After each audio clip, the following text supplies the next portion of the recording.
Some viewers may find the following video disturbing. Viewer discretion is advised. There's Mr. Enfuego, one half of the Baseball Junkies podcast.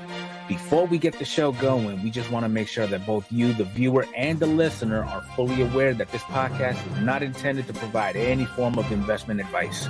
The opinions expressed here by either the host or any guest do not necessarily reflect the views of any sports card investor, organization, and or entity within the sports card market.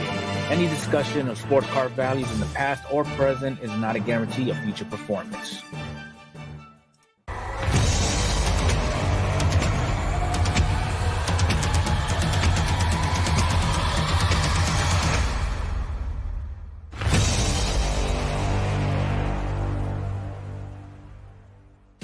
Two collectors with a common love of baseball cards.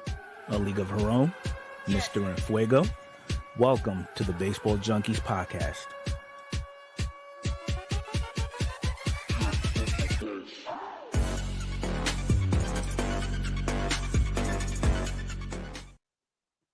Well, hello and welcome to the Baseball Junkies podcast. I'm your host, Adrian, from A League of Her Own on YouTube. And it's your boy, Mr. Enfuego, down here in the Lone Star State. And who do you have with you, kind sir? I have Minnie Enfuego here with me. Hi, everybody. Hello. How is your daughter so beautiful and you look the way you do?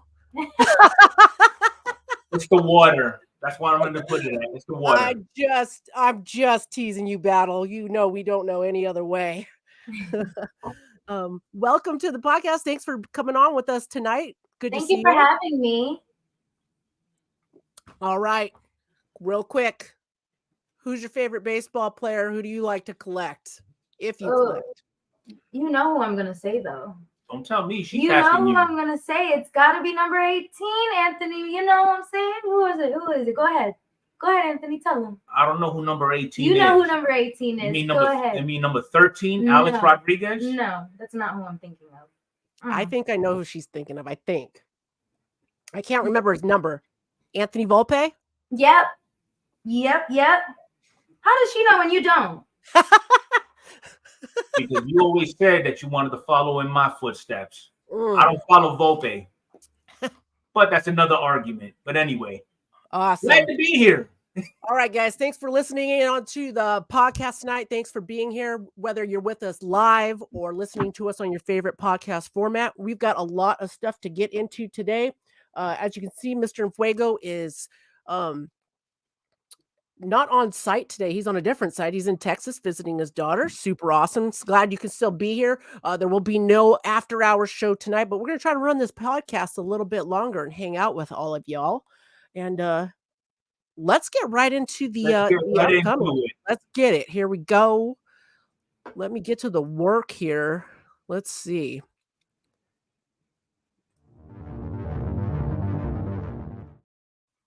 All right, guys. As far as upcoming releases go, there's just one and only to talk about. It's that time of year where the latest, the newest flagship is coming out, 2024 Topps Series 1.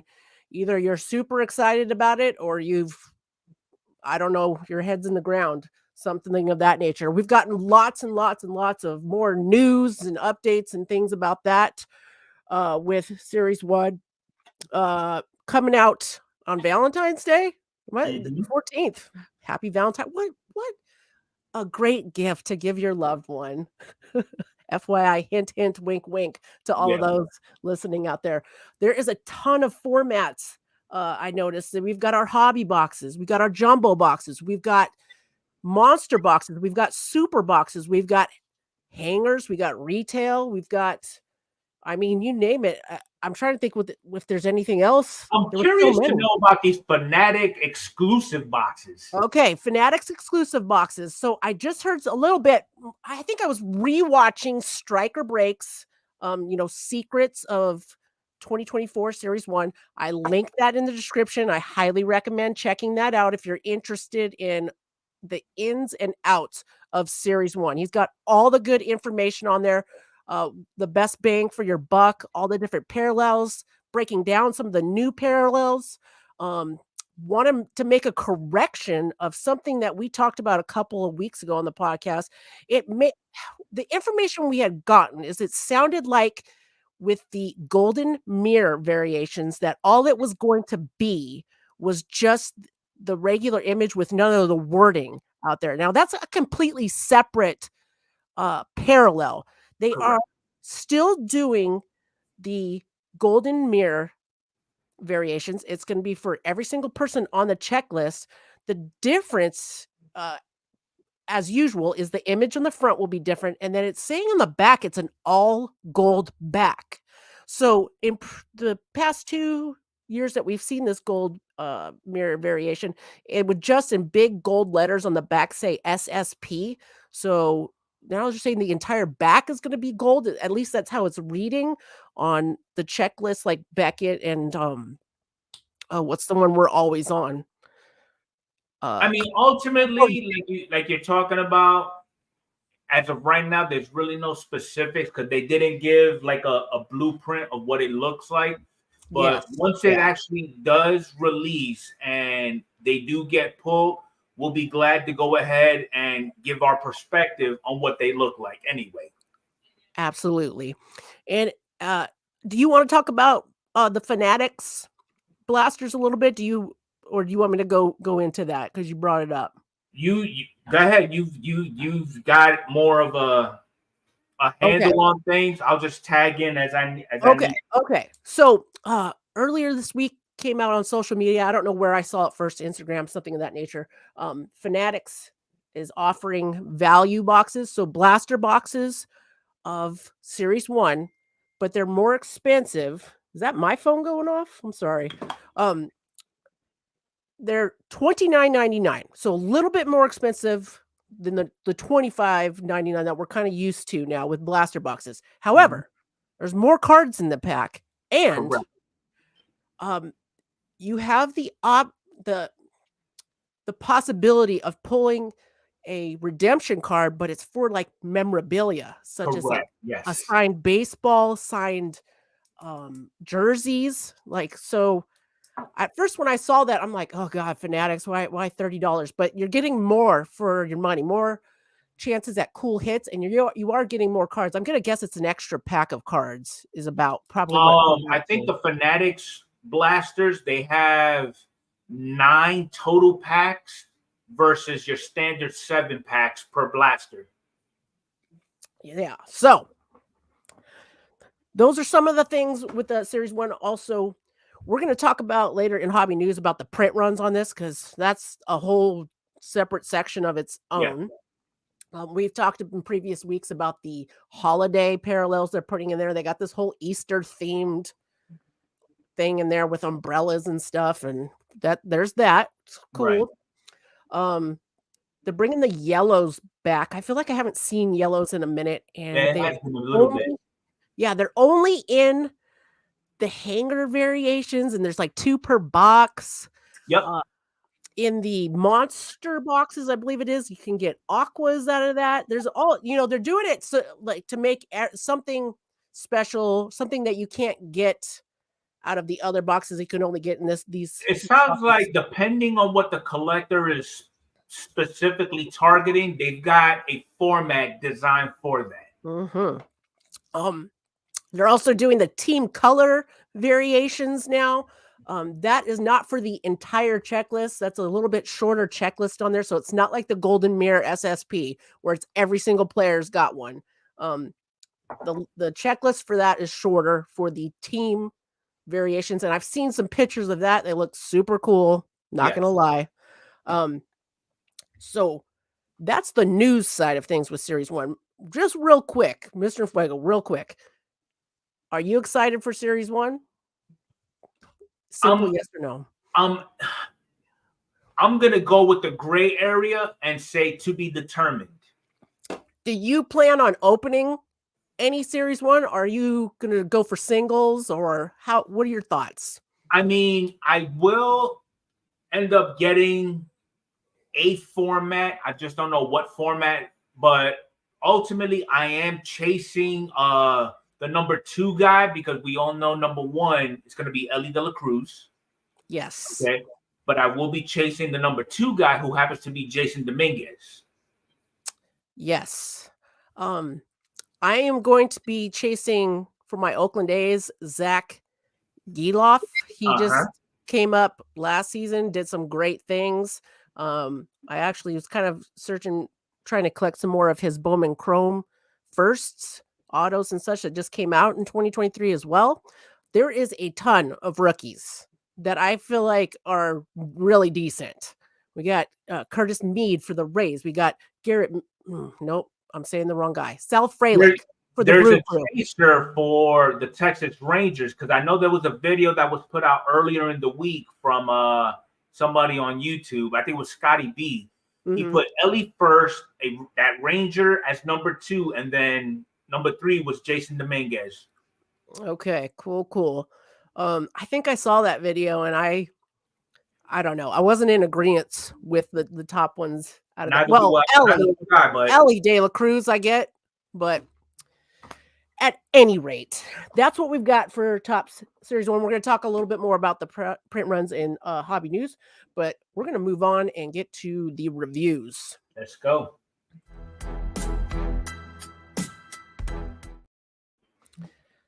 Big weekend reviews. Big as in maybe not the best products, but big as in the price tag. Yeah. I'll just say that. Definitely. Quick rundown. We had 2023 Topps Luminaries come out. We had 2023 Topps Diamond Icons come out. And we had 2023 Panini Flawless come out. These are all high-end products. I'm going to start with the least costing. I've got 2023 Topps Luminaries. This is a box with 1 card in it. It's an encased card. It's either autographed or auto relic, and they are numbered to 15 or less. These are running about $350 to $400. Very high-end, high-risk, high-reward lottery ticket on these. I've seen a lot of cool ones get pulled, but chances are you're not going to get your money back. No, not at all. But I have seen some nice ones. This is something I have seen, like on eBay and stuff when I'm looking for my favorite players and stuff. It's, to me, definitely something you pick up on the aftermarket. Now, unless it's like for you, probably your Julio's super expensive, the top rookies. I mean, with something of this magnitude, like Transcendent, Luminaries, and things like that, I'm gearing more towards Alex Rodriguez because, he is a big name, but as of right now, due to the stigma behind him, his prices aren't that high. I mean, they're high enough, but not Julio high, if that makes sense. Absolutely. And I agree with you on that, but just not something that I'm purchasing to open. I love to watch it. I love to watch going like Leighton's or somebody that's opening a bunch of cases of it. It's fun to see what comes out of those. Okay. We also had Panini Flawless come out. So this is right now, Blowout Sports Cards Steel City Collectibles, about a $1,900 box. You're getting 10 cards in this box, 7 autos, 2 mem cards, and then a gem card. So they've got the cards with like little diamonds or rubies or something in there. You do have like a little certificate that authenticates that diamond. Yes, a lot of people don't pay attention to and throw away or something like that. It's a good idea to keep it because it does say on the back of the card that it's like certificate authenticity also, but it's nice to have that. Correct. If you're like a jewelry person, it's nice to keep that piece of paper. I've seen some nice stuff get pulled this week. I did enjoy watching some of it this week. This is another one I'll just watch. I've purchased some Panini Flawless card singles in the past because I really think they're beautiful, especially the gem ones and stuff, but way too expensive. And there's a lot of players and names and stuff in there that's like for $1,900. The price is not worth the product in my opinion. Not at all. What I've seen, I've seen the videos of people pulling the chaser, if you will, the Ellie De La Cruz. But I mean, again, we're talking about a product that has no licensing, has got a bad rap, and I mean, it's for those of you that are into the resale of these cards, especially picking up something of this magnitude. The value was really not there. No, it's like pulling a 101 out of Big League. Yes. It's like, oh, cool. So or pulling a 1-of-1 superfractor of a player that's not even in the league anymore. It's just not exactly. Yeah. So that's what we have there with Flawless. Last but not least, 2023 Topps Diamond Icons. Simply one of the most beautiful products, I think. I think it's worth the money that they're asking for. That's just my opinion. Diamond Icons? Yes. Okay, that's fair. That's fair. So Diamond Icons is another 10 card box. And I should say like Flawless and Diamond Icons. You get like a suitcase, mind you. Yeah. So they're around $3,200 for these 10 cards. You have chances for cut autos. You have chances for amazing stuff in there. You get 7 autos, 2 auto relics, and 1 relic. And I have seen a lot of boxes with extras or they're all autographed, things of that nature. Seen some really cool stuff get pulled. Oh man, I just saw the booklet of it was Mike Trout and Bryce Harper. Oh, so cool. So cool looking. Expensive. Very. Fun. But you think you get for the most part, you get your value out of those, or what do you mean by you think it's worth it? I mean, number one, it seems to me that Topps actually took the time to ensure that there were little to no flaws in the design of the card, for grading purposes. The designs, some of it, and I was watching a breaker today, basically, and he was saying, if you was to run your finger off of on top of a base card, if you will, I mean, some of depending on the card it is, some of the patterns are actually raised. So basically, when you pull that, let's just say, for example, a Nolan Ryan out of 10 or gold autograph, when you sleeve it, you got to be extra careful because not the entire surface is not even. You got to be actually a little bit extra careful when you put it in because it's just those little extra details that would throw off the card if it's somewhat damaged, and it'll end up messing up the overall grade if you're looking at trying to get it slabbed. All right. Now that you mentioned that, I did notice, and I did hear a breaker talk about when some of the autograph ones, you can see that they like assembled these cards where some of the stuff that they put on there, it goes over little bits of the autograph. So I don't know. They are gorgeous. There are some names in there that I wouldn't be super excited to get. Which is pretty much with any With product. any product, yeah. But when I'm spending that much money, it's opening baseball cards. It is what it is. So you're not always going to get your money back, but it's just that's a lot of money.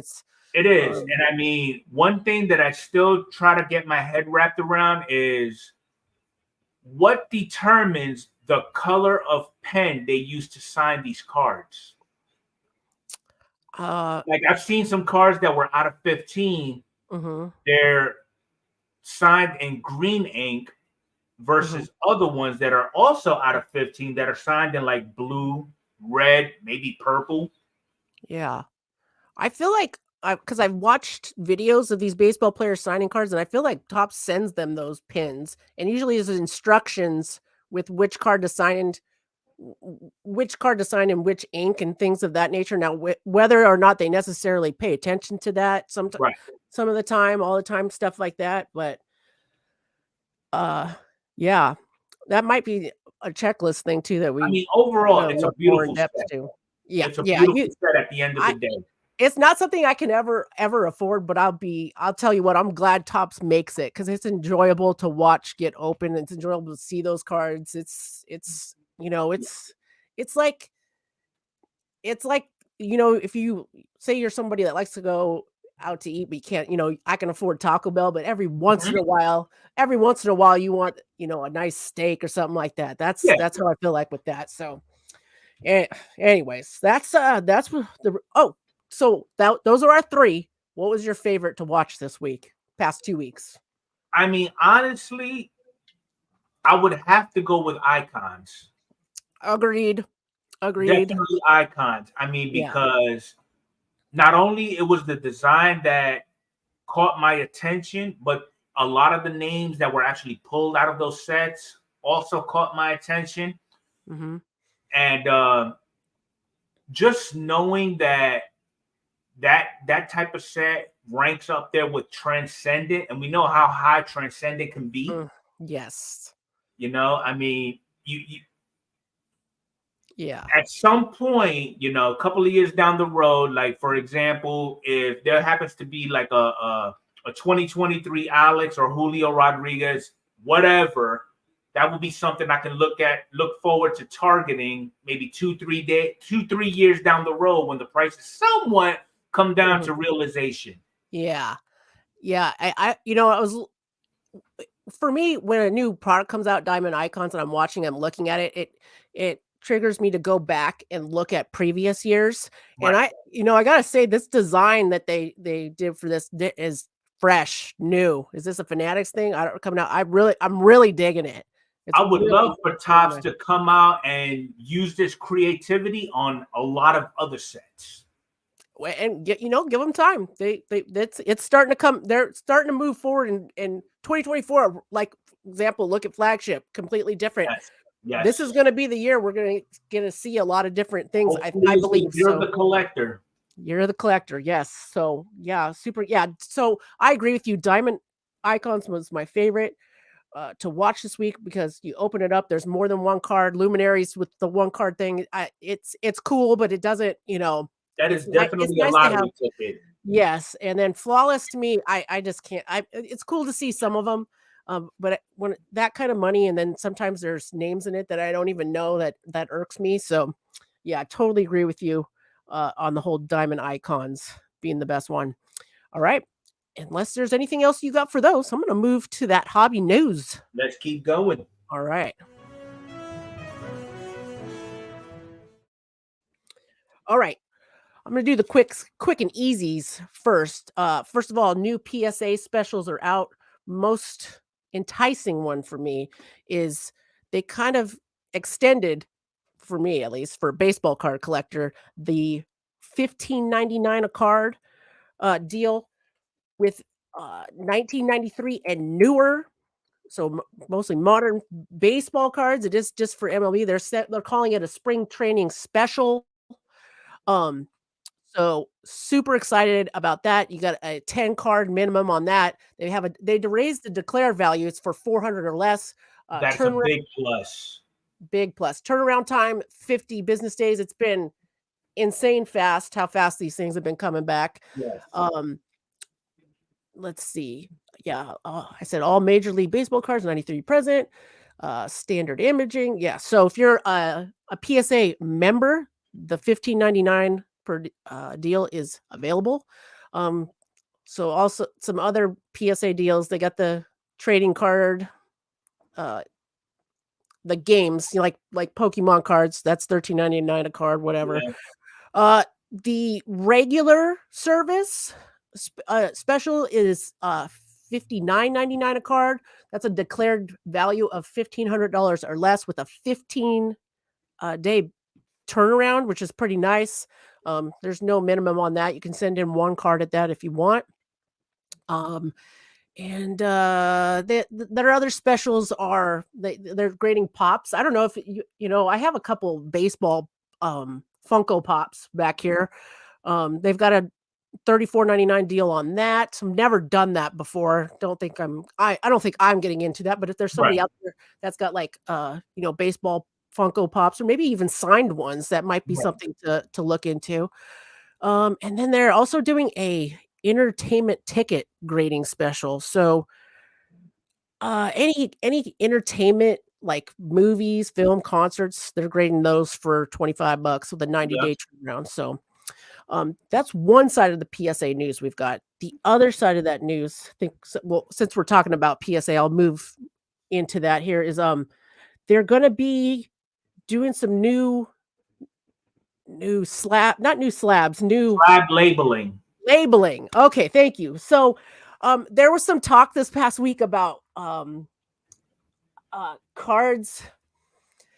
I don't know if I like the wording. There's the way people are selling them, I think, is wrong. They're selling these cards that are either reprints or non-authentic cards that are signed by baseball players or whoever, and they're selling them as like their authentic cards. So the examples we saw are like Frank Thomas's rookie card, that it's like a reprint, or it's not the actual card, and it on the top of them. I really need to bring up a picture for this, and for those of you watching us here on YouTube, but on the very top of the card it says trading card, which is a little different than what we see on a.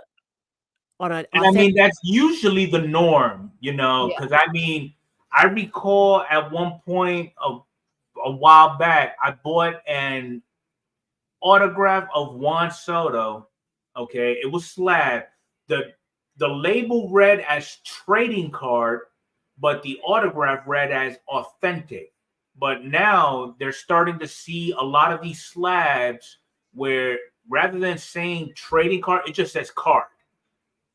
But the autograph is being authentic. So again, that kind of like what you're saying, that kind of gives red flags to everyday collectors or flippers. Okay, why does it not say trading card? I mean, what's wrong with it? Yeah. So I'll bring an image up for this is not it.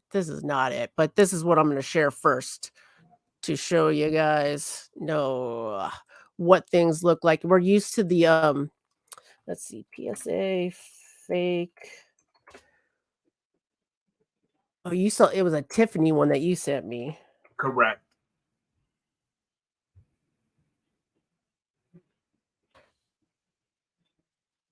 Bear with us, folks. Bear with me, rather. Let's see.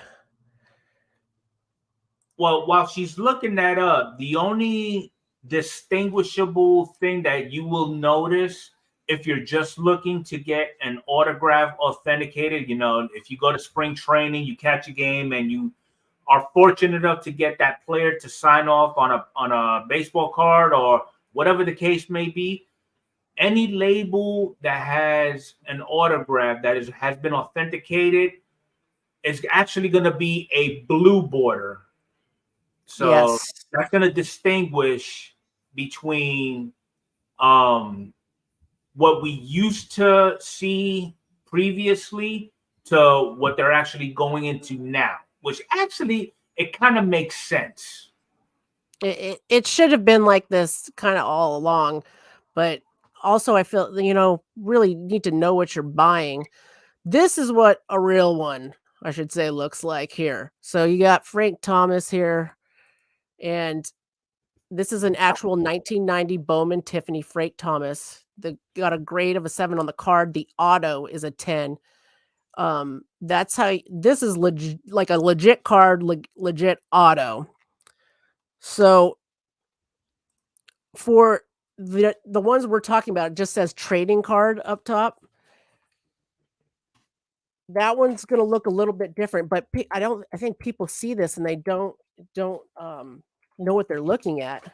Right. They get nervous about it because they automatically saying, okay, is PSA distinguishing between real and not real, maybe?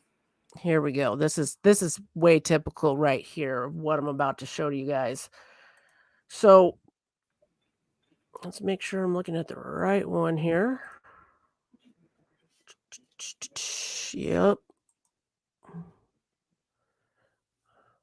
Let's go share this one instead. All right, here we go. Trading card up top.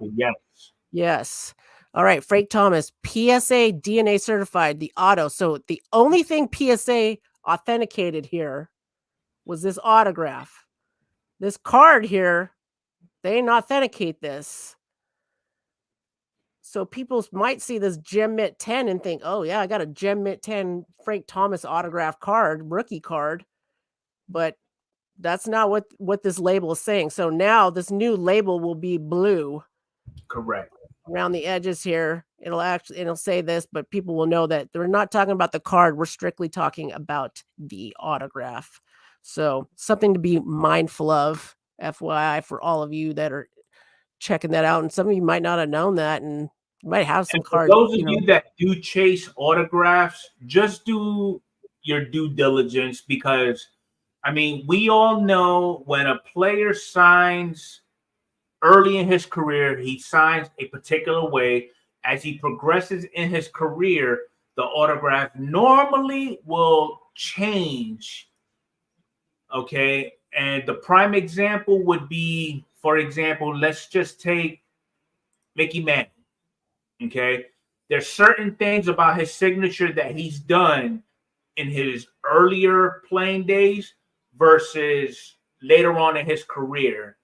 And, a lot of people who are infamous for trying to doctor these types of autographs will try to mimic or incorporate a little bit of both and come up with a fictitious reason as to why it looks the way it does, when in all actuality, at the end of the day, it's just is not an authentic autograph from that player. And those of you watching with us on YouTube right here is an image of the new label. Basically looks pretty similar to the old label, but it is now blue where it was once red. And the wording's a little bit changed, a little bit different on there. So right, that's what we got to look out for and keep in mind when we're buying our cards. And for those of you who tune in on Sunday, just go to the website, psa.com, and you will see that the new changes that PSA has incorporated regarding authentication of autographs and so forth, they do have physical images of those types of new examples on the website for you to see for yourself. There you go. You heard it here first. No, you didn't hear it here first, but another place to hear it from. All right, guys. How about them print runs? We were hinting about for 2024 Topps. All right. Give you a little breakdown what I got here from Topps Production on X. Mr. Fuego sent this to me. We got a 350 card set. That alone is more. Last few years, it was been 330 card sets. We got 350 this year. Going back to that. All right. The base, we're looking at just under 900,000 print of each base card. All right. It's a little bit. I mean, it's just every year we're saying this, but man, they're just going up and up and up. And this is the most it's been in years. Royal Blues, 5,249. Rainbow foils, 7,374 of each card in this set. Just keep in mind. All right, we got gold rainbow foils, 899. That's an interesting one there. That's a nice low number when you're compared to the base cards. The aqua, which is going to be only in monster boxes this year, that's 1,795. We got yellow foils, new insert this year, 205, low comparative to that base. The regular I'm gonna assume that's paper yellow when they're just saying yellow. That's 2,150.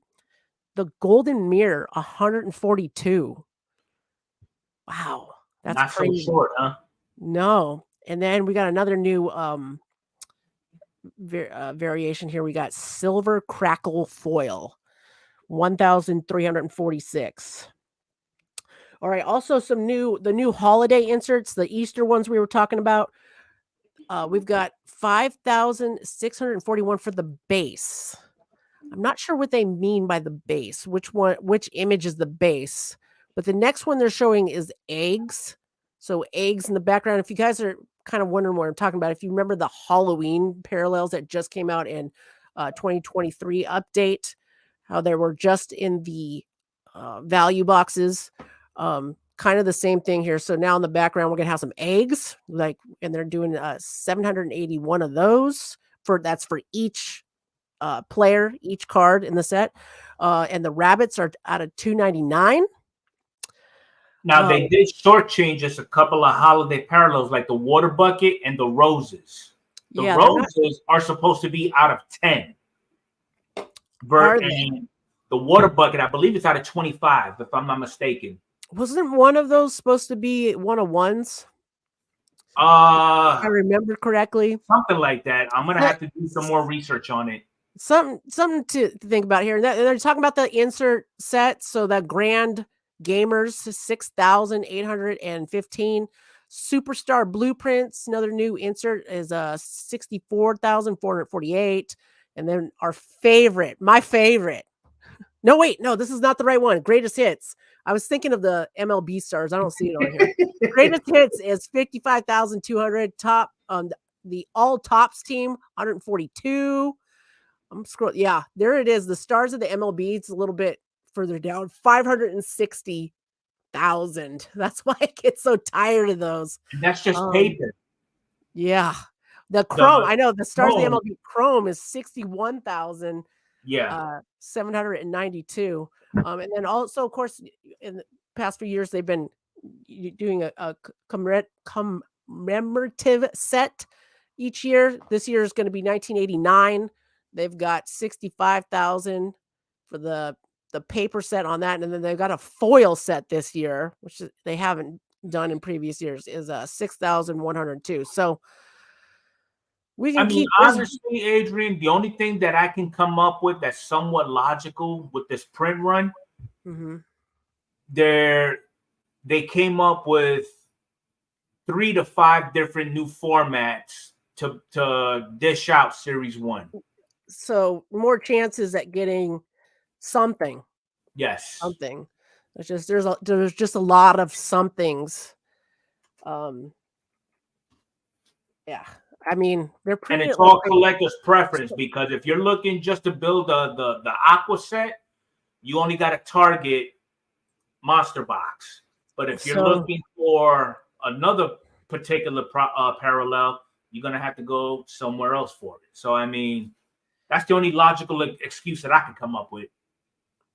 Yeah, was pulling up, trying to look at 2023. I'm looking on cardlines.com in case anybody's interested. It's almost, it's looking like it's about a 30 to 40% increase from last year. Yes. From 2023. So I'm looking at just going back to that base number there of 899,000. God. Yeah. So food for thought, y'all. But there's, more variation. I don't know. What do you guys think? Is this good? Is this bad? You're thinking about fanatics and what they're trying to do for the hobby. More variations good. Maybe it is good because there's it's not really good for those of you that like to collect rainbows. Correct. But the only question that I do have though is, after we're done with this podcast, I challenge everybody who's going to be tuning in either on YouTube or on the podcast. How does this 10x the hobby for the collector? So I got thoughts on that because I don't want to just dump on everything. I really like the fanatics, like possible memorabilia redemption thing. I'm thinking there's a lot more options, and that being one of them. Okay, now maybe I'm just going to focus on these value boxes and try to get this memorabilia with all those different like new parallels and stuff like that. Right. Maybe there's one or two that I really like, and maybe I just go for those ones. And there's, I mean, little Timmy came out with something. That new team color coming out. Maybe maybe there's just, I feel like as collectors, sometimes we feel like we want everything. Yeah. And maybe we just need to think about focusing on, I want to just open these boxes because these are the ones that have the aquas in it. And I want to get as many aquas as I can. Yeah. Something like that. And if you're somebody that wants just like the really low number, like really hard SSPs, like, oh, maybe I'm just going to go for the golden mirror variations or things of that nature. It's something to think about. Right. If you're someone that likes everything and anything, like if you got deep pockets, more power to you. It's going to take you a minute. But maybe there's just more out there. Maybe there's somebody that's really into, like, loves Easter and loves Easter eggs, and they want all the holiday ones. I mean, that's my thought. I'm not going to just like, I know it's like, as collectors, when it comes to like value of our cards, we want things to be not printed as much, and so the cards therefore hold more value. Maybe we just that's primarily geared towards those that look to collect them, hold on to them for a little while, and sell them at their peak. Yeah. Versus those that just want them to include in their collection. And if you are someone that's a set collector and just wants a set, I feel like this is good because your set, your base set is going to be way cheaper. It should be way cheaper because I feel like you open a jumbo box, you should probably get just about that entire set. Yep. And agreed. Yeah, throwing that out there. So that's my thoughts on that. All right, let's get to this. I almost didn't want to even talk about this on the podcast. I feel like there are some days I want to take the podcast a different direction and avoid all this, but in the other rate, I feel like a lot of people want to just hear our thoughts on it. And that's CardsHQ. And I'm going to start off with this because there's some people that really want him to succeed, and there's some people that want him to fail, and there's, whatever. And I'm going to say this, Jeff Wilson, you better not fail. You better not have come out, open this store, and like ruin the hobby for a lot of people. So you better succeed. I mean, ultimately, with this massive card shop, he has set a fucking standard for himself. Yeah. And he irked me this past week where he did an interview, and I linked that in the description. He didn't do an interview. I'm sorry. This is his own show, the Jeff Wilson Show. It's his podcast with the two guys that he opened CardsHQ with. And I just freaking take a slice of humble pie, brother. He comes on there, he talks about, oh, we sold this many boxes this week and this and that. And to me, it wasn't very transparent at all because he's not talking like boxes of what? Like, but did you sell that? Are you talking about like value boxes? Are you talking about jumbo boxes? Like sleep? And you know what? I hope you're doing well. But that he said some stuff on there about like retail's gonna study me and I don't know, just chill out with the ego. There's so many people in this hobby on all these channels. with your ego. Like, dude, chill out. They're baseball cards, bruh. I'm so tired of hearing the word bruh. Yeah. Like, chill out, dude. I do like the parts where he's like, and the videos I'm seeing with kids going in there and kids enjoying it.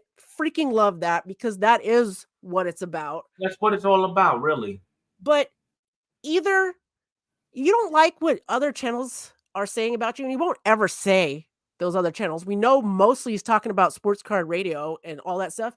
If you don't like what they're saying, then say, hey, I don't know, just stop beating around the bush and all this political whatever crap you're doing. Just you do you, and either don't acknowledge it at all. Like, if you really are like, don't care what they're saying, but I know you care what they're saying, because you keep bringing up little jabs at it in all your videos and stuff like that. Just like, you're nobody special. I mean, it's kind of like, and I sent you, I shared with Adrian a tweet response that I got from Jeff Wilson himself.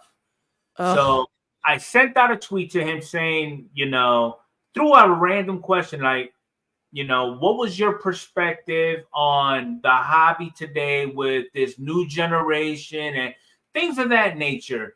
His response was, Twitter and everything else is not enough of a platform for me to explain that. So I'm gonna read this verbatim. Please do. It verbatim. Okay. Mr. Enfuego, from your personal Twitter account, this wasn't the Baseball Junkies. You had said, at Jeff Wilson, I run a podcast with a fellow hobbyist. We consider ourselves true collectors. What advice would you give to other collectors who are frustrated with those who made the hobby into a 24/7 business and say they enjoy the hobby?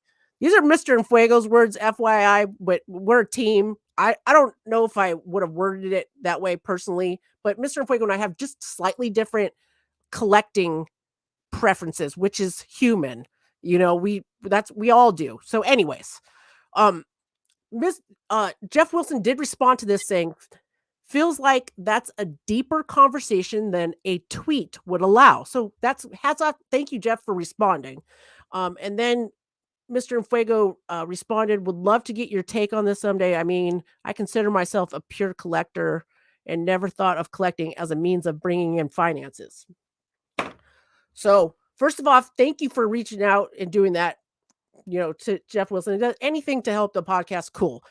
The other side of me is like, do I even want to interview this dude? Like, I can't handle the ego. I just want to talk. I want to collect. And that's another thing that I was second guessing, because if we throw questions at him, is he gonna boost it? Is he gonna take those questions and alterate them to where it fits his ego? Well, I've done this and I've done that. And I mean, I've got no idea, but I don't even know if he would come on this podcast or if he'd want to know what questions we were going to ask before he came on. And I'm like, not into that. I'm into what my mood is at the time. And that's not good for everybody, because I'm just, sometimes I watch Jeff's videos and I enjoy them and they're positive. And I do think he is a true collector. Jeff Wilson is. There are some things I always think of his Tim Tebow collection. And I'm like, that's what a true collector would do. And to have a business side of it, that's like a dream. I feel like I would love to be able to do that too. And there's got to be a different, like a line in the sand. This is my collection. This is the business side of things, whatever. And I think that's kind of where, I mean, ultimately, I don't know. I can't speak for him, but if I had the chance to speak with anybody from the SCI team who would give me the nitty gritty, it would have to be, Tyler, also known as Teapot. Yeah, he's another one that I don't always agree with everything he's saying. Sometimes, I mean, some of the stuff he does come up with, I scratch my head about, but at least he gives you his perspective and not some fluff. You know what I mean? Yeah, it's not about his ego. It's not about what he's contributed to the growth. He'll just tell you based off of whatever analysis or data he's pulling from. I guess my thought is like, if these guys, they don't know who we are. We're just some small podcast. We're a very small thing in this whole baseball card collecting world and whatever. We're doing this because we love it. But I just feel like, would I even want them to come on? Yeah, it would boost the podcast. Let's be real. If I'm being completely honest about everything, it would help the podcast, and I want the podcast to grow, and I want that. But it's at the same time, I'm like, I'm gonna be straight with them. Like, y'all, you're not my favorite because some of the things you've said or done, and it's like, and you know what? Come on and correct me. Tell me why I'm wrong. I would love that.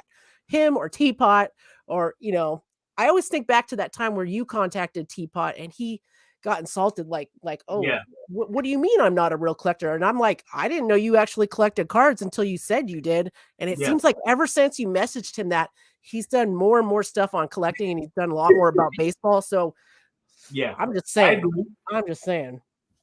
But CardsHQ, you better succeed. You better. I'll go there someday and check it out. It looks awesome. It does look awesome. Don't get me wrong. There's people are like, oh, you should do this in the store and do that in the store. When it's like, a lot of people can say things when it's not their store and they're looking at it from the outside. And some people are like, oh, I've been running card shops my whole life and did that. And I'm just thinking, like, card shops up until I feel like recently were garbage. You know what I'm just saying? Like, and not that they weren't good in the 80s and 90s, but they just kind of stuck to staying in the 80s and 90s, and nobody was progressing them. And now, to me, Hit Seekers was one of the first ones that I'm like, dude, that's where it's at. That's where it's at.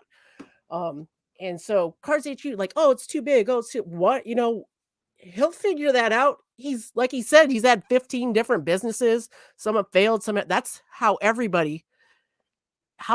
feel like people that succeed have failed a lot first to get there. So I don't know, just throwing that out there. But God, the egos, I'm just like, God, just shut it up. Shut up. I'm so tired of it.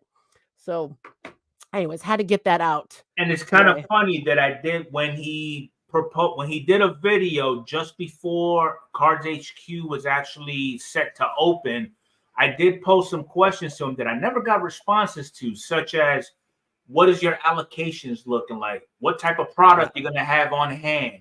How is, just everyday questions that a normal consumer would ask. Because the way I see it, as big as CardsHQ is, the way I see it, it's taken away from mom and pop LCSs. Yeah, you make another good point. Like when he did his podcast and he's talking about the shop, why wouldn't you say, if you want to talk about all this stuff with your shop, why wouldn't you talk about your allocation? It's a question everybody has. He ain't telling, I feel like he's not telling anybody that. Correct. So whatever. I don't know. Anyways, I'm gonna move on because I feel like a lot of the stuff we can go into more in our banter section. Talking about CardsHQ would take up at least 3 episodes. Yeah, absolutely. So let's time out. Let's do our trivia. Everybody get ready for the trivia. 2 weeks ago, because we were off last week, Sean, the Jedi Master, was the winner. We put him out on our website. You guys check out the website, and whoever wins today is going to be promoted up on there as well. Let's get to the trivia. Get your typing hands ready. Let's do it. Welcome back to the Baseball Card Junkies podcast, where we like to go ahead and present to you the trivia of the week. Name this set. Get your thinking caps on. This set pays homage to the company with a chromium release. Do you know what it is? How about this set included 700 subjects in the 1952 design? You should know what it is. This set had only one known short print in it, SP1 Mickey Mantle. You should know what it is now. If you don't, the answer to it is the 2021 Top Platinum Anniversary set. I'm looking at the chat. I got a winner. Who's you got? I got Rip It for Rookies. Did I miss it? You're probably right. I'm not seeing it on. Yep. I'm seeing Platinum Anniversary. Platinum Anniversary. Rookies. And I know I don't know. Is he a winner? Because other people are saying Platinum Anniversary, but they said the wrong year. He didn't say the right year. I'm gonna give it to Mike. I can't give it to KC who did type it in first, but he said the wrong year because it did start in 2021. So congratulations, Mike, ripping for rookies. Double congratulations. He just had a live stream today because he just hit 1,000 subscribers on his channel. He is a great card community member, very supportive, fun channel. He opened cards, few packs of cards every day for 30 days and was giving away all of them. He gave them all away today. And he had other prizes as well. And he's dabbling in some spray paint art, which I can't remember if I ever showed his. He sent me some planets with A's colors, and now I don't know where they're at right now. Eat your heart out. Shout out to Rippin' for Rookies. That's a channel on YouTube you definitely need to check out. He opens cards. He does breaks. He's fun. He's a nice guy. He's a Phillies fan. I'm not going to hold that against him, though. And yeah, so congratulations, Mike. All right, let's do the top 5, brother. Let's do it.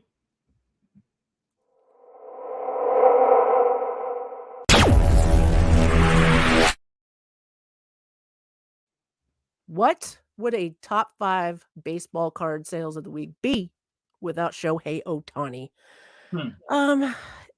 As you guys may know, that's the 2018 rookie debut. That's Topps Update rookie debut. Shohei Ohtani paper. Let's take a look at some sales here. Last 7 days, we've seen a 15.2%. Last 30 days is a 2.3%. You get this raw for about $25 on eBay. Well, the last one sold as a PSA 10 on the 9th of February for $102.78. Boom. All right. That's the only Shohei Ohtani on the top 5. I love it. Not that I don't love Shohei Ohtani. We just got sick of looking at all his cards. Number 4. Here we go.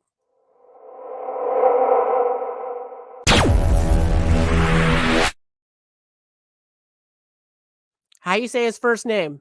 Josue. Josue De Paula. Bowman Chrome First. 2023, if I didn't say that.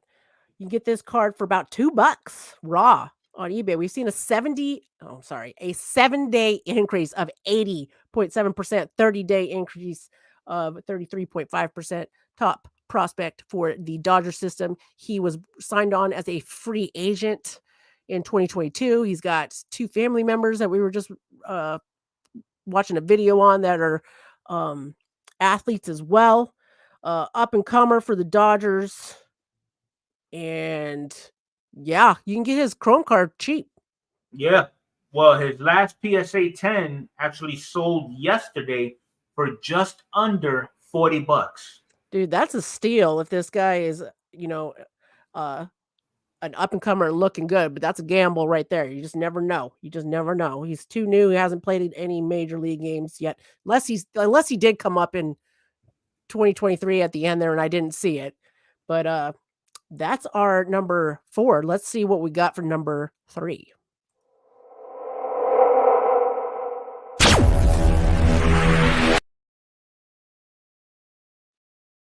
If you haven't heard about this guy yet, you don't pay attention to baseball in any way, shape, or form. We have got the 2022 Bowman draft paper of Jackson Holiday, Matt Holiday's son. We've seen a 70 decrease of 0.8% and a 30-day decrease of negative 13%. You get this card raw for about $9. Jackson Holiday, Matt Holiday's son, number 1 prospect for the Orioles. He did get invited to come to the spring training with the Orioles. Everyone's fully expecting him to be on the Orioles opening day. He looks like an absolute terror in the minor leagues. Now, the one question that I do have before I give up PSA 10 sales, what is running through his father's mind knowing that his son is getting all this attention, but when he was in the same shoes, he was just an everyday prospect? Just throwing that out there. I bet you that his dad absolutely cares nothing about that, and he's probably so proud of his son right now that he's. I would hope so. That's my guess. I would hope so. Yeah. So anyway, his last PSA 10 actually sold yesterday for $56.75. Not too shabby. All right, here we go. Number 2.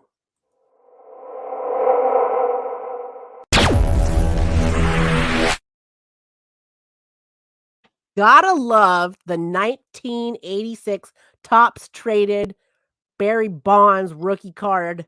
7-day increase of 20.7%, 30-day increase of 34.7%. You get this card for about $5. This is just the regular traded one. This is not the Tiffany one, just the regular one. So about $5 on eBay. That is crazy, because if you happen to be the proud owner of a PSA 10 Barry Bonds rookie, the last one actually sold on the 4th of February for $324.59. I feel like that's insane because these cards are extremely difficult to gem. Extremely. Yes. They're off center. The top corners, of them are black. Kind of what we're gonna see, I'm guessing, and it's the 86 set, because you got the top black, you got the black borders up on top there. Yes, absolutely. So that card, like Mr. Fuego said, about $300-ish in a gem at 10. Think about what the Topps Tiffany is at. Jeez. Let's get to number 1 this week.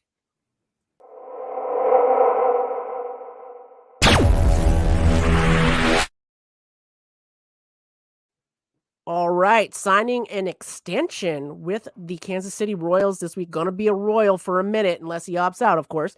But we've got the 2020 Bowman Scouts Top 100, Bobby Witt Jr. We are seeing a 7-day increase of 60.3%, a 30-day increase of 144.7%. You can get this card raw for about $5 on eBay. So I was wondering the trends of sales for this particular card as a PSA 10, because it's kind of like a roller coaster. So there was 3 sales on the 8th. On the low end, it sold for $50. Okay. Mm-hmm. But then if you go on the high end, it sold for $85. Yeah. It's interesting that this card is number 1. This is an insert top 100. I suspect a lot of Bobby Witt Jr.'s cards increased with him signing the extension with the Kansas City Royals this past week. So, they just, it is what it is. They are saying for PSA 10s, the average sale is $71.66. It's they do have a little thing on there. So, yeah, of course. I don't know. That's just not the one I would look for. But hey, if I'm a Bobby Witt collector and I want them all, yes, I can see that. And there's probably a lot of Bobby Witt Jr. collectors out there that yeah. At any rate, those are our top 5 of the week. It's time for that banter, baby. Let's get it. I need the vent. Let's go.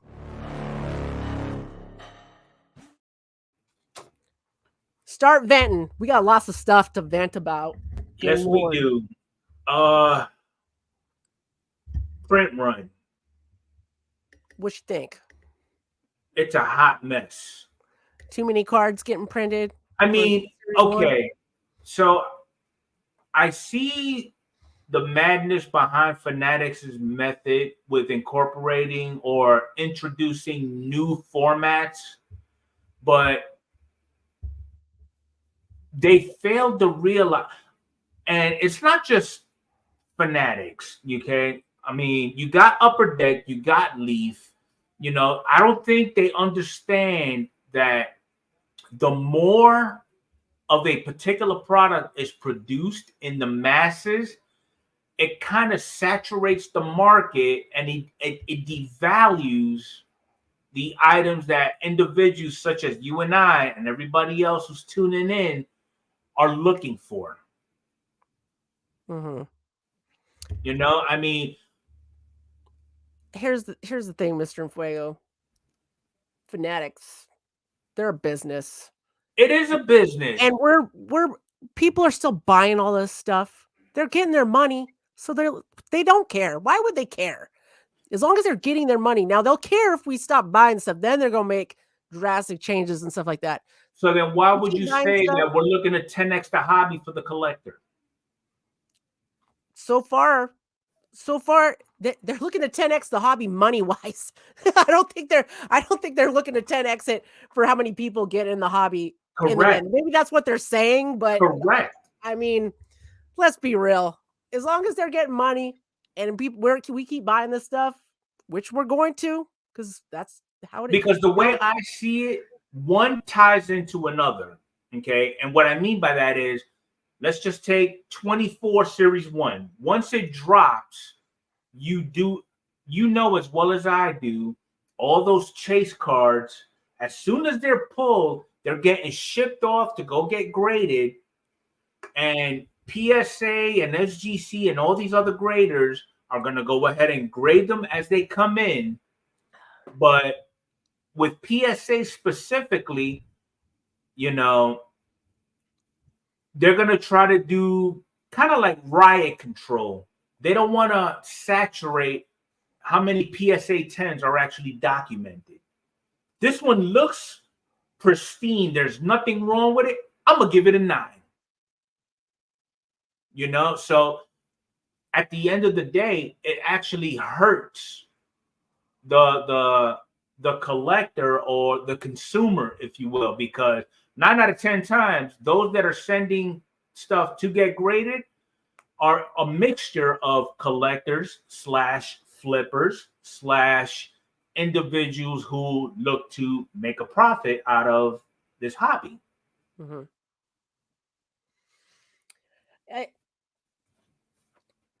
The print runs are ridiculous. I agree with you, but as from their side of it, they ain't got no reason to stop right now.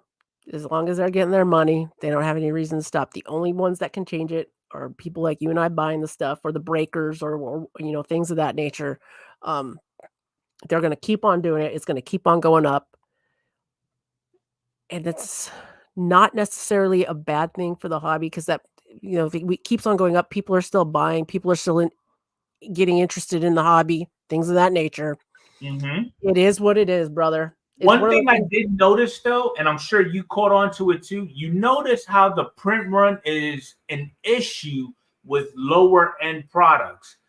Who in the hobby has complained that, oh my God, there's too many Ellie De La Cruz rookies, for example, in Diamond Icons? It seems to me like they micromanage the print run on the higher end products and just say, have at it with your flagship, your kid friendly sets, your collector sets. Let me put it to you this way. Somebody on Instagram posted this question, and it was beautiful. It was perfect. You, as a collector, would you still be a collector if every single baseball card, all of them, weren't worth more than a quarter a piece? All of them. Would you still collect baseball cards? Absolutely. Absolutely. I would as well. Would it change my collection? It would change my collection, 100%. If all of them were worth the same money, same amount, whatever, I would be a hardcore set collector. No lie. I would want one of each of the set. I've kind of stepped away from that now, because there's a lot of people I don't play that I don't care about their card, but they're all worth the same in the end. Might as well have one of each and, you know, enjoy each set from each year. But I mean, it would be a nice memorabilia type thing, you know, if for you, for example, you being a hardcore Ricky Henderson fanatic, you know, it would be nice to collect one card of his from every set that was produced in that year. 100%. Yeah. So yeah. that I'm okay with. Yeah. You know, but when you come up with image variations and, oh, by the way, here is a short print of the short print that we initially printed that ended up being a short print. Yeah. But people in the chat are saying this, and I think you would agree. If we're collectors, we don't care about the print run. Correct. Do whatever you want. Yep. Do whatever you want. It's just when you're thinking about it being a value, it's nice. We have some pride in our collection sometimes about how much it's worth. Let's be realistic, but it's let them do it. Whatever. It'll weed out the people that don't really want to be here. Right. Let's talk about some eBay stuff that happened. Oh Lord, I knew this was coming. I don't know if you want to talk about yours first, or if you want me to talk about the ones that happened with my brother-in-law, or it's just some interesting two different sides of the coin kind of thing. Go ahead and go bring up my situation because evidently you saw between the lines and I didn't. So by all means, take the wheel, Jesus. I'm gonna just say, I'll just throw out Mr. Fuego's situation here. Is he purchased a short printed, numbered to 10, beautiful Julio Rodriguez Sapphire Selection card, black sapphire, gorgeous. Super excited about it. Often now Mr. Fuego is buying these cards and then he's having them shipped directly to me because he likes to have his most favorite cards in slabs with PSA. Okay, so I get the card in the mail. It's packaged beautifully. It comes from it was over a certain value, so it did go through the eBay authentication program, which I'm starting to have issues with, FYI, but I'll get to that in the next story. Okay, open the card up. It's packaged beautifully. I look at it. It's beautiful. My next step, and I threw gloves on for this bad boy. Threw the gloves on. I always pull them out, wipe them down a little bit, look them over. I'm looking the card over, and tilting to a certain side, there's print lines on the face of Julio and stuff like that. Now you cannot see them unless you're tilt the card aside with the light, whatever, which I got to do for grading when I'm trying to get high grades and stuff like that. Give Mr. Fuego an idea of what grading may or may not get on the card. I expect there to be print lines. They're on all the cards. A couple here's minor ones here and there. You still have a chance at getting a 10. The ones I saw on this, and I sent him some pictures, I'm like, okay, these are a good amount of print lines or whatever. I'm like, okay. So I'm just curious. I'm like, how did the person that listed this card, how did they list it? Mr. Fuego sent me the listing. I looked. The description is the AI description, which I'm okay with the AI descriptions. I always feel like you should add to them if need be. This guy also said it was a near mint, the highest you can pick, near mint or better. And I'm looking at how many print lines are on it, and I'm like, the corners are sharp, don't get me wrong, but I'm like, I wouldn't, at the very least, I would have put this card as excellent. That's the next option down. He didn't say anything about it in the thing. I went through and looked at. Normally run what, PSA 5 or 6 maybe for excellent. Yes. Yeah, but I'm not. When I look at that, I'm not thinking that as a PSA side of thing. I'm thinking of if you say a card is near. No, I'm bringing it to a point where if you're looking at it from somebody who's just looking at grade perspective, because when they see excellent, they're thinking, okay, so it's at a minimum a 6 or a 7. You know what I mean? Yeah. I guess I hear what you're saying. When I'm thinking of eBay listings, when I go to that near mint or excellent, I'm not thinking of it at PSA side of things. I'm just saying that card's got to be damn near perfect for me to say near mint or better on there. And I think a lot of people do this, and I just would consider it. There was enough print lines on this for this high-end baseball card. And don't get me wrong, like it's not a 10. It's still super short printed card. Even if the corner was dinged on it, somebody's still going to pay a good price for it. The person didn't do an honest description, in my opinion. And I by no means think that this person should have got like a negative review. And this person had I want to say 60 feedback. And I was like, maybe they're newer to the whatever. I just told Mr. Fuego, like, hey, you need to send them just a note saying, hey, in the future, you should probably say something about the print lines on it. Right. Now, I told you guys at the beginning, this went to the eBay authentication. And the guy messages Mr. Fuego back, I noticed no print lines on it when I sent it to the authenticator. Contact eBay authentication if you have an issue. And I was like, I'm gonna cuss right now, guys. I'm gonna let it happen. I'm like, all right, this guy's a bitch. Like, it's like I was trying to be helpful. Like, hey, you should probably do a little bit better on the description. I'm not gonna whatever. I don't know if you gave him a feedback now. That response to me deems a neutral feedback now. Because that's not, I'm not going to send back the card, not going to do anything there. And because really, here's the other side to it. eBay authenticated it and hence agreed with the listing. And therefore that's it written in sand.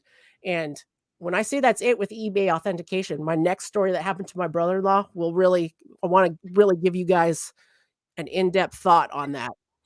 So when you're listing stuff on eBay, and I know everybody wants to get the most money for everything, just be truthful. Be a little transparent. So many, like I said earlier, these people with their egos and all this stuff, it's like, dude, just stop. And I tell you what, for sure, I'm following that guy now on eBay because I'll be damned if I ever buy anything from him. If that's now, I didn't send you the after conversation of that transaction, but basically he did say that thanks for letting me know. Wouldn't sell a card with damage. I have a big reputation outside of eBay. Oh my God, ego. I just can't take it. Like, everybody's got the best. Oh, I'm so well known in the collection. You're nobody. You're freaking nobody, dude. You're nobody. We're just selling baseball. It's just baseball cards, man. Everybody, these egos. Oh my God, the egos. Anyways, won't ever buy from him for simply just saying like, hey, thank you for the advice. Or it'd even be better if he just didn't respond at all. Yeah, I would have been happy if he would have just kept it quiet.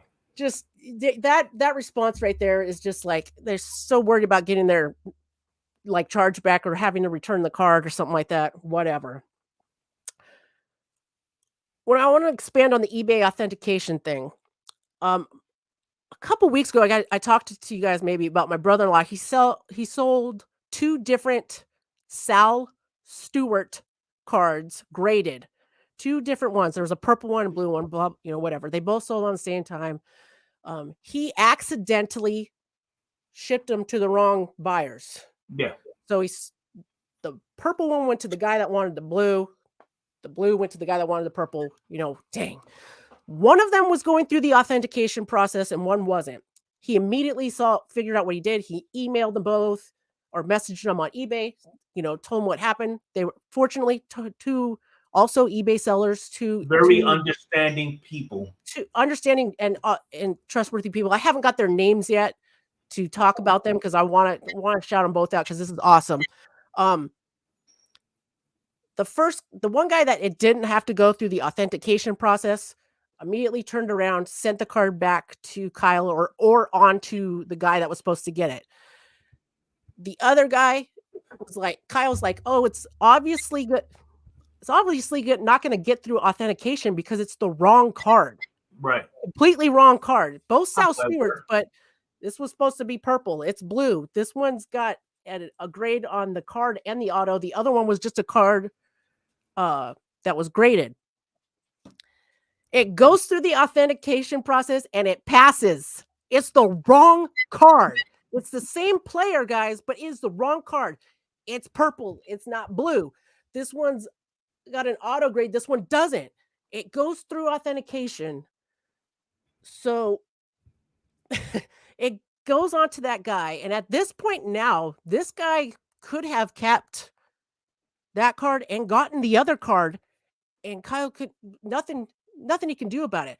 So he contacts eBay authentication, tells them what happened. He's trying to, and the guy was like, the eBay tells them, that card's past authentication. What what I write, what I say is it. That's it.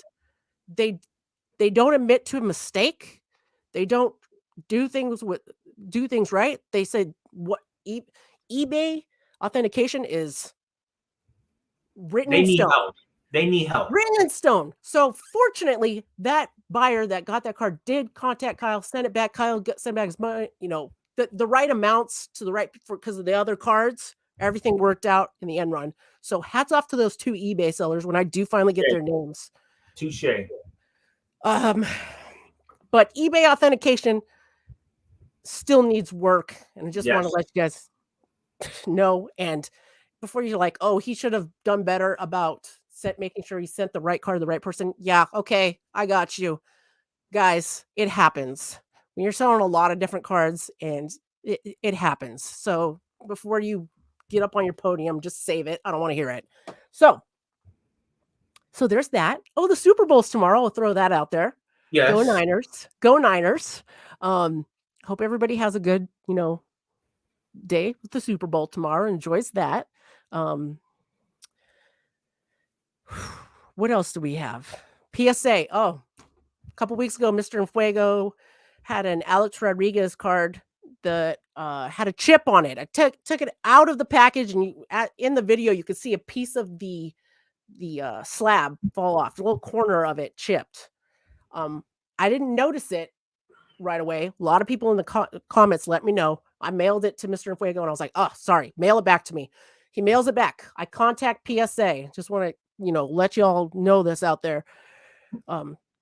Told them what happened. There's like a place on there for quality control, like quality insurance. I sent them. They want to know the order number of the card. I sent them all that and pictures of the card. And I also sent them a link to the video where you can see me taking it out of the box and the piece falls off. Heads up. You only have so many days to do that. I think it was like a week where you have to at least contact them. I was way over that. They contact me and they're like, hey, no problem. Here's your shipping label to send this back to us. We'll get this fixed just for the future reference. It needs to be within so many days. So they could have told me, hey, pound sand, you can't send it. So if you guys get a card from PSA and it's damaged, make sure you contact them right away and they will make it right. Correct. And this is a good story for PSA because they could have told me, sorry, too late. And I would have paid to get that reslab myself because that was my bad. Because that's the right thing to do, just in case anybody out there is listening and like there's so many people that are just right now. The card community, like I'm just So that is on its way to PSA shortly. I have it boxed back here to get fixed for Mr. Enfuego. Very nice. What else do we have? Oh, the 2023 Platinum Anniversary card. You were about to say something. I'm sorry. I know I'm going off on a just. I was going to give you a little bit of time to be cool, calm, and collective. But Gemray came out with their January grading numbers. Okay. There we go. And just so everybody is aware, okay, PSA hit the ground running.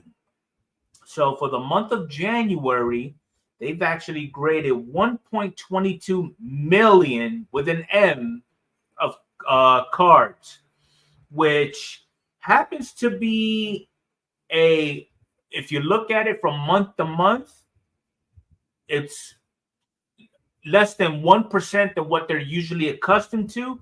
However, if we go year to year, they're up 22%. Okay. Now, CGC. Now, we all know CGC's got their own little issues going on with their comic spectrum and everything like that, but that's another argument for another day. They're up 184,000, which is up 53% from month to month and 40% above year to year. SGC, they've graded a total of 157,000 with a 20. They're above 28% from the previous month and 94% from last year. And then Beckett needs to get it together, honestly. Beckett is right around 58,000, where they're up 11% month to month, and they're only up 1% year to year. My question is, at one point, are we going to start seeing a lot of these other grading companies who's making names for themselves? Like, when is Tag going to be incorporated into this? Tag's got a long way to go because of not being able to grade everything like vintage, acetate cards, autos, and stuff like that. But Tag should be up there, and hopefully they'll get there someday. That I did watch a video, SCV SportsCards. If you guys haven't seen his videos, he is fun to watch because he's very thorough. No BS with that guy. No BS. No BS. I mean, I've brought up SCV previously offline to Adrian, and I just thought he was just a cocky kid who thought he knew it all. But in all actuality, you know, he actually knows his stuff. Oh yeah. Despite the age factor, okay.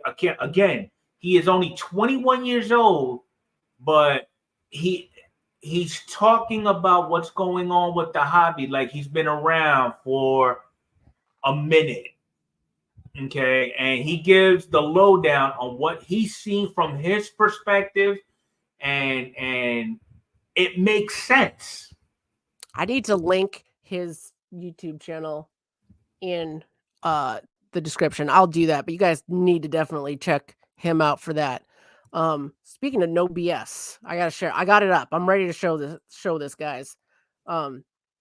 What in God's name is this?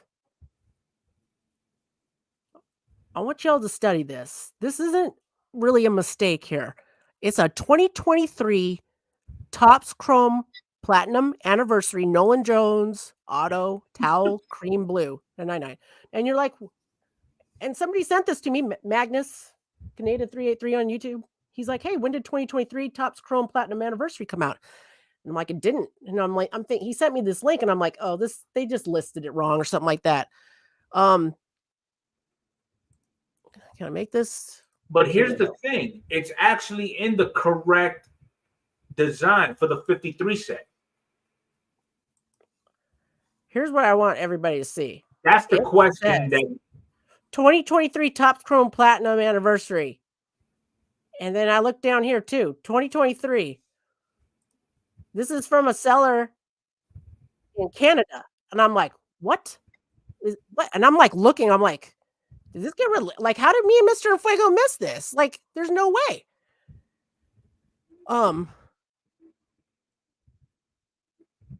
So basically, Adrian, you messaged this guy too.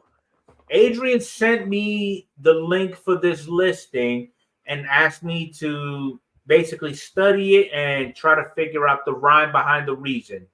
So I could not find anything logical behind it. So the next best thing was, let me go ahead and message the seller, figure out where he obtained this specific card from, because I am confused and curious about this ultimately.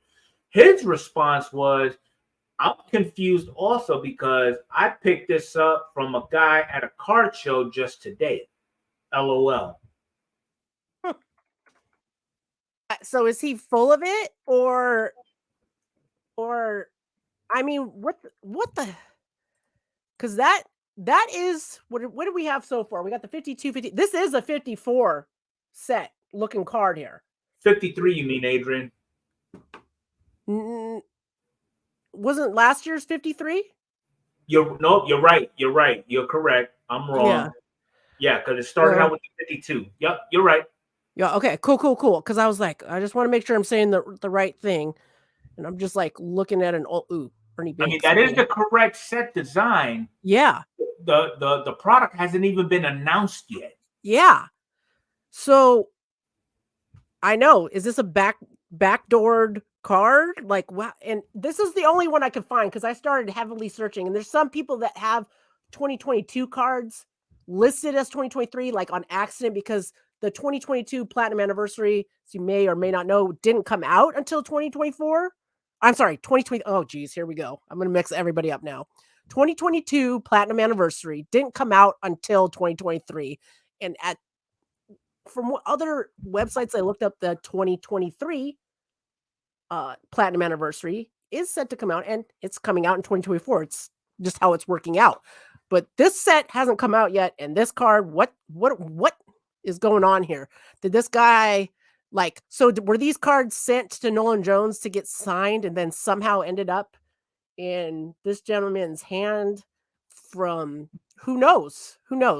But the guy's answer was shady to me, very sus. Like, oh, I just got it at my card shop. I thought it was weird too. Come on, bro. Come on. So, anyways, that's super interesting. Just had to get that out today. Card Shells is having a sale right now as well. If anybody needs some supplies, and if you need, let's see, let me shoot this up there. Oop, that's our podcast. There's the SeatGeek coupon code. Nope, that's SeatGeek. Adrian, I don't have one for Card Shells. It's on our website. Here you go. On our website, you can get Card Shells coupon code there, but they're also having like a Super Bowl sale right now. Guys, Card Shells, we are not sponsored by them. They ain't giving us no money unless if you use our link, we get credit to use for supplies. But their supplies are the best, in my opinion, from what I've used. The pre-cut penny sleeves, the really crystal clear top loaders, things of that nature. They sell those the envelopes called Armalopes. Armalopes, yep. Perfect for if you're sending cards, like if you sell cards on eBay under the eBay shipping, where it's basically just a on an envelope, but you can still get the card scanned. Super cool. So definitely check out Card Shells for your card supplies. If you have any questions on that, you can always email me, or Mr. Fuego will tell you all about it. But you can also check out their website and check out our website to get to that. Oh man. Whew. We did it. We did a longer podcast. Yes, we did. For y'all, because there's no after-hour show today. I guess since there's no after-hour show, I don't normally do this for the podcast. Just quick hellos. I'm not going to say everybody's name, but hello to everybody that's with us live. Thank you to Alan. He sent us a super chat here a little bit ago. Appreciate that. Thank you guys for the comments are on fire today. The chat is rolling. Hit that like button for us, please. Really appreciate you guys. Man, Mr. Fuego, you have a great time in Texas with your daughter. It was cool. I am tonight. Thank her for joining us, and we'll be looking out for those Anthony Volpe cards for her. And what else you got? You got anything else to close it out today? Well, I am going to be working on a blaster box battle with me and my daughter. Yes. So that's going to be a video that's going to be coming. And the next episode of the podcast, I will be back in my resident studio. So I'll be able to be a little more engaging. And I appreciate everybody just coming in. Everybody that's new. Appreciate you. Hopefully you tell your friends, family, whoever who is into the hobby, come check us out. We tell it like it is. And, we hold no, we don't sugarcoat nothing over here. We tell it like it is. We tell it like it is. I really let it loose tonight. I got sick of it this week. Collect what you love, guys. Collect what you love. Don't let anybody tell you what to do. If you want to buy and sell cards, you do that too. Whatever you do you. Enjoy this. Enjoy it. This is supposed to be fun. And cut the ego. If you got the ego about the cards, you need to figure things are not right with you. That's all I'm going to say. All right, guys. Thank you so much for listening to the Baseball Junkies podcast. You guys have a great rest of the weekend. Enjoy the Super Bowl tomorrow, and we will catch you next time.